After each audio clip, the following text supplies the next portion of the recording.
Welcome, today I'm in front of me Black Shark 5 Pro and I'll show you how to enable and disable NFC on this device.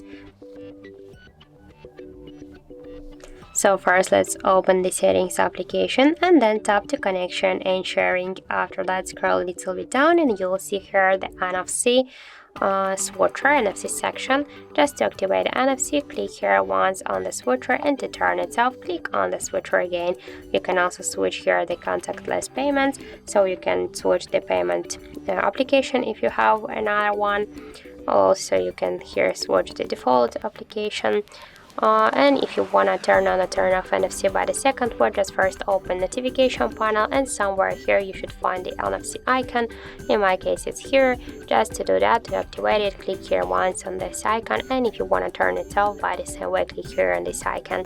If you want to activate the NFC section settings, just hold for a while this icon and now you will launch the same NFC settings here.